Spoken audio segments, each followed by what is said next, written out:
In today's video, how to handle single refeeds, double refeeds, and the time between.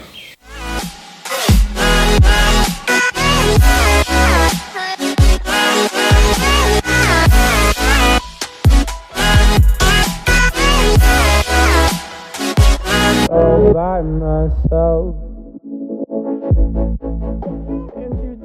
Hey guys, what's going on? This is Paul Ravella from ProPhysique.com, and in today's video, it's all about refeeds. We're going to talk about how to implement them and when you should be using single or double refeeds.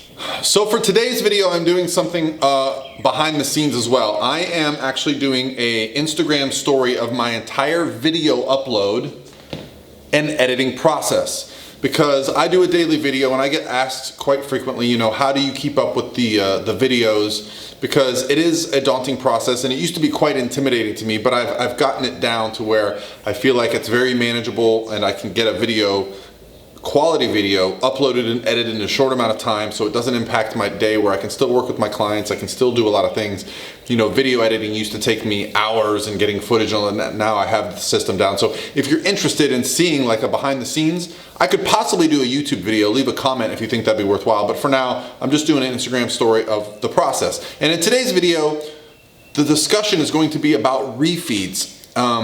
The question came in, I'll show you guys here on my Instagram direct message. Once again, thank you guys for all the awesome messages. Just know that if you sent a question and I liked it, I screenshotted it and I hold it, and it's going to be used at some point. I apologize if I don't use your question right away. Sometimes it takes me a while to get to them.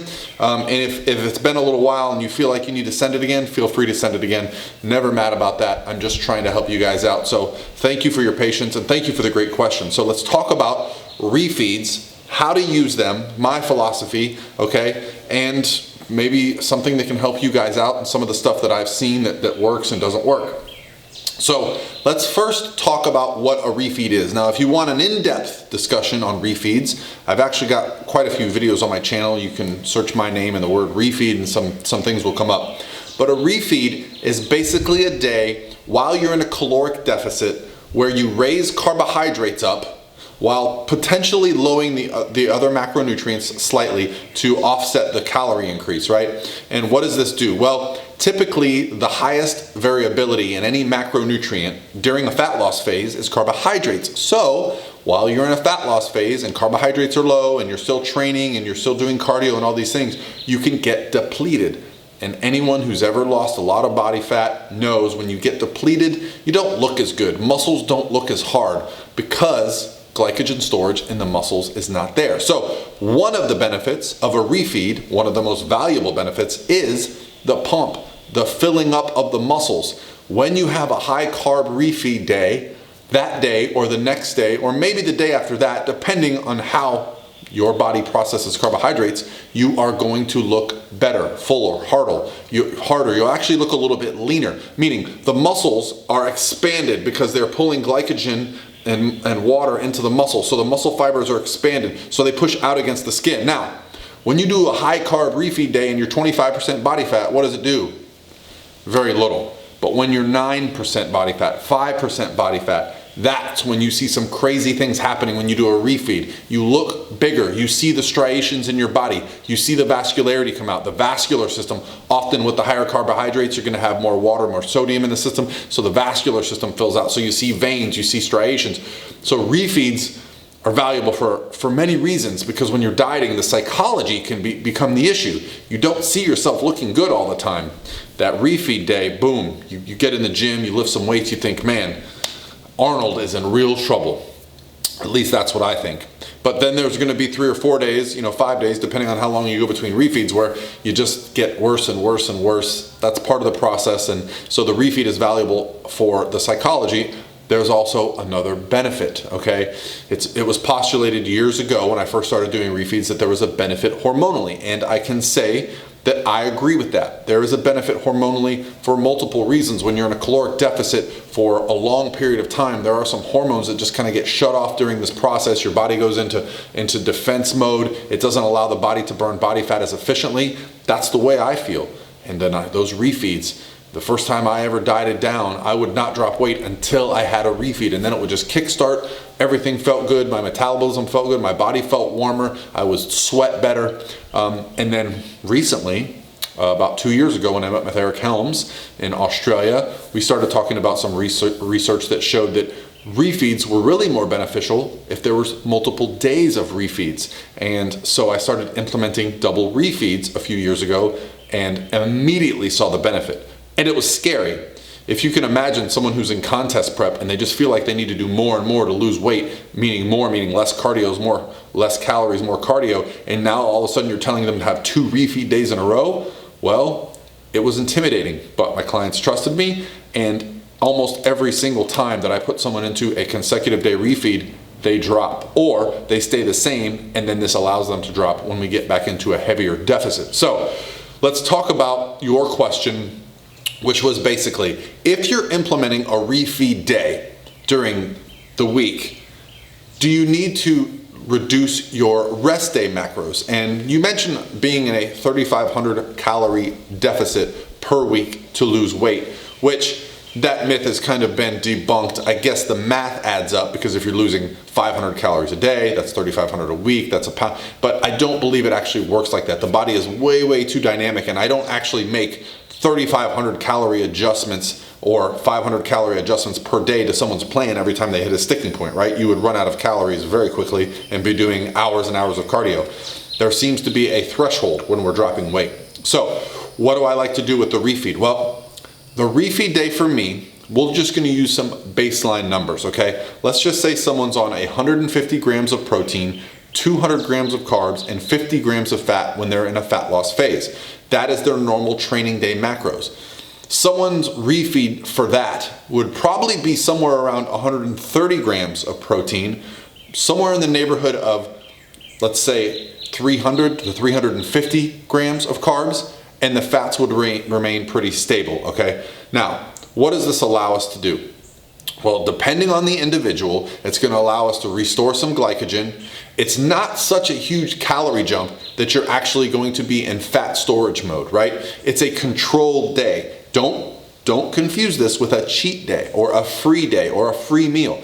This is a very calculated day. I also like to require my clients to break up the refeed. So we're not getting 300 grams of carbohydrates in a meal. No, we want to have a steady influx so that digestion is good.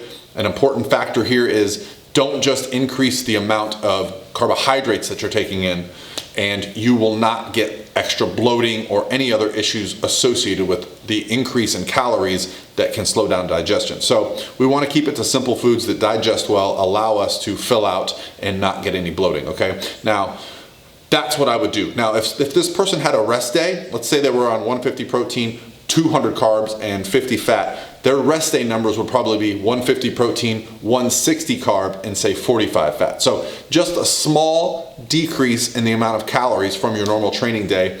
That's just because if you're taking a rest day, and I consider rest days sedentary, meaning you're not doing cardio, you're not training, you're probably just laying around watching Netflix, or you're going to be in a conference room all day and you're not going to be able to move. Or if you're sick. So rest day really means sedentary. So it's just a small decrease, because yes, you're still recovering from the training the day before, and you're still going to need nutrition for the training the next day. So it's important that we don't just slash calories on rest days. Okay, I don't really like that philosophy.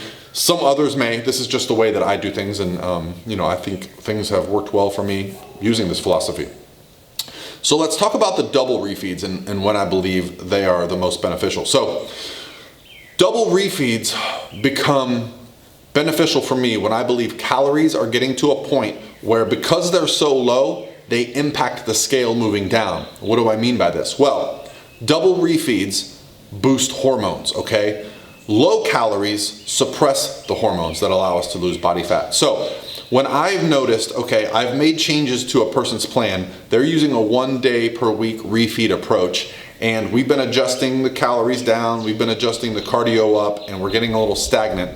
This is where I'll say, okay, this week we're gonna go to a 5-2, 6-2, might even be a 4-2, 7-2 approach, meaning 5 consecutive days on the same numbers. No more rest day, no more high-low day, just the same numbers. and it doesn't matter what day the numbers fall on, and then 2 refeed days. Refeeds can be on a rest day. Some people like it like that. Refeeds can be on a training day. It just depends on your personality, what you prefer for performance, okay? So the 2 refeed days back to back, if they were on the 150 protein, 200 grams of carbohydrates, and 50 grams of fat, the refeeds would not be quite as aggressive for 2 consecutive days. So instead of being at 3 or 350, I might do 280, 270 for 2 consecutive days. Then we would see how that person would respond. Now, for someone of a smaller stature, let's say a female competitor, let's say they're on 130 protein, 100 carb, and 45 fat. A double refeed for them might be 120 protein, 170 carb 2 days in a row, and 40 or 50 fat, right? I like to keep the fat up a little bit on refeed days. I used to drop the fat way down, but here's what I found. Fat is very valuable in aiding in digestion. So if you bump your carbohydrates way up, but your fats are way down low, I've seen a lot of cases where people have bloating issues associated with that. So I personally like to keep fats involved, not too high, but just keep them involved. Don't drop them down too low to where you're not able to eat a few grams of fat with each meal, okay? Anabolism has been shown to be best when you digest fat with each meal. Well guys, hopefully that helped. Refeeds, double refeeds. I'm sure I created more questions than I answered today because you guys are asking such great questions, so continue to ask away. I'm going to document again on my Instagram today, so go watch my Instagram stories and we can talk on there about anything you have in the future. I appreciate you guys watching. Have an awesome Friday. If you're in the Tampa or Orlando area and you're going to be at the Europa tomorrow, look for me. I'll be there for a couple hours. Me and my crew are rolling over probably around noon, 12 to 4, something like that. We'll be just walking around the Europa, watching the show, meeting up with some friends, and I'll talk to you soon.